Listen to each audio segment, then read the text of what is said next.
में मिलता है। भगवान श्री राम के जो पूर्वज हुए अरब करके, उनका शासन उस समय अरब तक था। वहाँ पे ये पुष्प मिलता है। वहाँ से सोनभद्र इस पुष्प को लेके आए, इस दिशा में चलते हुए खंबात की खाड़ी की ओर चले गए। क्योंकि ये दोनों पर्वतों के बीच का एरिया है, तो इसको रिफ्ट वैली कहा जाता है, यानी झुकाव वाली घाटी मेंटेन करते हैं वहाँ का। वहाँ से नर्मदा नदी का उद्गम नहीं है। नर्मदा नदी का उद्गम रेवाकुंड से। अच्छा, नर्मदे हर। आज हम माँ नर्मदा के तट पर बैठे हुए हैं। स्थान है जलकोठी और हमारे साथ में हैं हमारे मित्र संदीप जी साधव। इनका छोटा सा परिचय। आपने पहले माँ नर्मदा की पैदल परिक्रमा की है, उसके बाद आपने नर्मदा के पथ पर एक पुस्तक लिखी है। उसमें नर्मदा पथ के आश्रम और ऐसे पौराणिक स्थान जहाँ पर नर्मदा परिक्रमासी सहज पहुँच नहीं पाते हैं, उन विषयों को अपनी पुस्तक में बताया है। वैसे ही माँ नर्मदा के तट पर अनेक ऐसे स्थान हैं जिनका उल्लेख नर्मदा पुराण में आता है, और पौराणिक महत्व के वो स्थानों पर आज हम चर्चा करने के लिए आए हैं माँ नर्मदा के तट पर। संदीप जी, नर्मदे हर। तो सबसे पहले नर्मदा पथ और नर्मदा परिक्रमा को जानने के लिए हमें यह जानना होगा कि माँ नर्मदा क्या है, माँ नर्मदा के जन्म के क्या कारण थे, और माँ नर्मदा से जुड़ी कथाएं और माँ नर्मदा परिक्रमा का महत्व, इन पर हम चर्चा करते हैं आज संदीप जी से। नर्मदे हर। नर्मदे। माँ नर्मदा का उद्गम स्थल वर्तमान में अमरकंटक है, सभी को पता है लगभग। उसमें भी थोड़े से विवाद है कि जो उद्गम स्थल है वो कहाँ है। कुछ लोगों का मानना है कि उद्गम स्थल जो माई की बगिया है वो है। कुछ लोगों का मानना है जो वर्तमान में जिसे रेवाकुंड कहा जाता है वो नर्मदा मैया का उद्गम स्थल है। लेकिन वहाँ से लगा के समुद्र तक इसके बीच में कई स्थान आते हैं, कई तीर्थ आती है। जैसे कि शंकराचार्य जी ने तो ये कहा है कि सर्व तीर्थ नायिका, नर्मदाष्टक पढ़ते हैं हम जब, उसमें कि सारे तीर्थों की जो नायिका है वो नर्मदा मैया है। नर्मदा मैया के जन्म के संबंध में 2-3 कथाएं प्रचलित है। सामान्यतः एक कथा ये है कि भगवान शिव ने अमरकंटक में तप किया और उनके तपस्या करने से उनकी जटा से पसीना निकला और पसीने की एक बूंद जमीन पर गिरी और नर्मदा हो गई। लेकिन इसके कितना तप किया, तो आता है कि 84,000 वर्ष भगवान शिव ने तप किया, तब जाके नर्मदा मैया प्रकट हुई। और जब भगवान शिव को पसीना आ जाए तो आप उस तप को समझ सकते हैं कि कितना बिल्कुल कठोर वो तप रहा होगा। दूसरी कथा आती है कि भगवान राम के पूर्वज हुए, उनमें एक कथा उनकी भी आती है, और एक कथा आती है कि राजा जो ऋषि अत्रि हुए, अत्रि के पुत्र चंद्रमा हुए, चंद्रमा के पुत्र बुध हुए, और बुध के जो पुत्र थे वो पुरुरवा हुए। राजा पुरुरवा ने लगभग 14,000 वर्ष तपस्या की और अपनी तपस्या से भगवान शिव को प्रसन्न किया। उनके बाद उन्होंने वरदान मांगा कि आप स्वर्ग से नर्मदा मैया को धरती पर लेके आइए। भगवान ने उन्हें नर्मदा मैया को धरती पर लाने का वरदान दे दिया, और इस प्रकार से धरती पे नर्मदा मैया को धरती पे लाने के लिए जो सबसे पहला कहे कि देवी आंदोलन था वो वहाँ से प्रारंभ हुआ। भगवान शिव ने तपस्या करी और माँ धरती पर आई। इसके बीच एक चीज़ आती है कि अगर नर्मदा मैया धरती पर आ रही है तो उनके वेग को सहेगा कौन? जी बिल्कुल। एक जैसे गंगा मैया को धरती पर लाने के लिए, उनके वेग को सहने के लिए धरती पर कोई उपलब्ध ही नहीं था उस समय, तो भगवान शिव को स्वयं को अपनी जटा में उनका वेग धारण करना पड़ा। तो उस समय सारी पर्वत कंदरा सारे सक्षम नहीं थे उसको लेने, उनके वेग को धारण करने के लिए। तब विंध्याचल पर्वत और सतपुड़ा पर्वत दोनों का एक संधि स्थल है, मेकल पर्वत। उसको शास्त्रों में प्रियंक पर्वत कहा गया है। मेकल पर्वत। अब मेकल होता है बीच का भाग, जॉइंट जिसको कहा जाता है ना, संधि स्थल। विंध्याचल और सतपुड़ा का आप देख रहे होंगे, इस साइड जो वो पर्वत दिख रहा है वो सतपुड़ा पर्वत है, और जो पीछे की साइड दिख रहा है वो विंध्याचल पर्वत है। इन दोनों के बीच से माँ नर्मदा निकली है। तो इन दोनों का जो संधि स्थल था मेकल पर्वत, मेकल यानी कमर का भाग, ये जिसको कमर भी कह सकते हैं, या संधि स्थल होता है। तो वहाँ पे दोनों की शक्तियाँ एक जगह संचय हुई, एक जगह सम्मिलित हुई, और उसके फिर उस स्थान ने वेग वो धारण किया। तब नर्मदा मैया वहाँ से अवतरित हुई और पश्चिम की ओर बहने लगी। तो ये नर्मदा मैया के अवतरण की कथा है कि किस प्रकार से वो अवतरित हुई। उसके बाद फिर एक प्रश्न आता है कि नर्मदा मैया पश्चिम की ओर क्यों बहती है? हाँ, पूर्व से पश्चिम की ओर ही क्यों बहती है?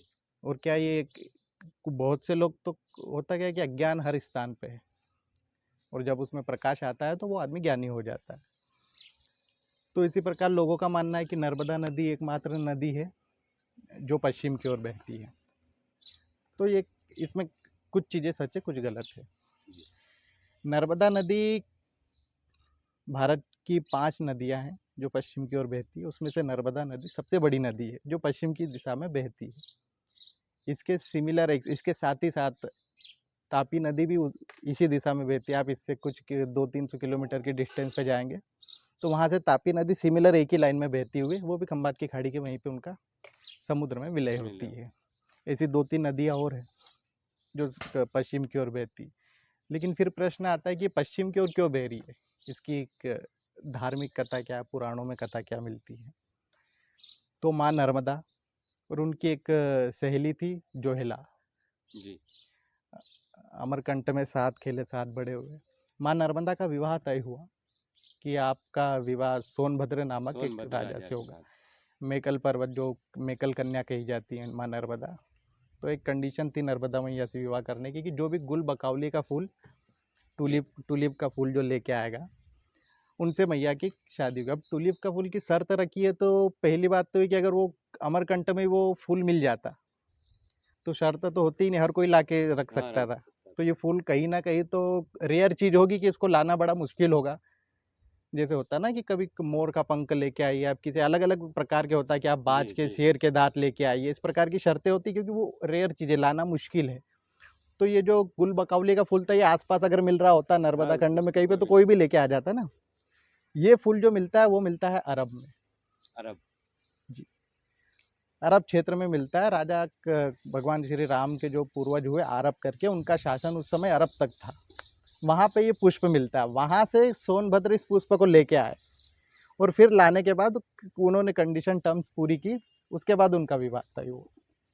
विवाह तय होने के बाद कुछ दिन शेष थे, और माँ नर्मदा को लगा कि एक बार सोनभद्र को देखकर आना चाहिए, वहाँ पे क्या तैयारियाँ इस प्रकार की। तो उन्होंने उनकी एक जो सहेली थी जोहिला, उसे अपने वस्त्र दिए, क्योंकि उनके पास पहनने को वस्त्र नहीं थे उस समय व्यवस्थित, तो वस्त्र दिए और उनको जाने को कहा। जब वो वहाँ गई तो सोनभद्र को लगा कि यही नर्मदा है, यही नर्मदा है। वस्त्र भी सेम है, जो वर्णन होता है वो लगभग सिमिलर है सौंदर्य का और इस प्रकार का, क्योंकि सहेलियाँ भी थी, साथ में पली बड़ी है और एक ही क्षेत्र में पली बड़ी है, इस कारण से। तो उनका सोनभद्र को लगा कि यही माँ नर्मदा है जी। तो उन्होंने वो उनके प्रेम में पड़ गया। फिर जोहिला भी विरोध ना कर सकी और दोनों ने वहीं पे विवाह रचना प्रारंभ कर दिया। तब माँ नर्मदा को लगा कि समय अधिक हो गया है, अभी तक जो हमारी सखी थी, जो सहेली थी जोहिला, वो अभी तक आई नहीं है।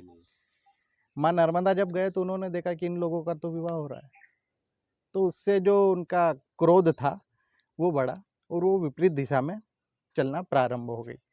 तो माँ नर्मदा जो आप देखेंगे कि विंध्याचल और जो सतपुड़ा का जो जॉइंट है, वहाँ पे मेकल पर्वत एक ऊंचे स्थान पे, और वो वर्षा वन क्षेत्र है, डेंस फॉरेस्ट है वो, है ना। तो वहाँ से माँ नर्मदा विपरीत दिशा में चलते हुए खंबात की खाड़ी की ओर चले गए।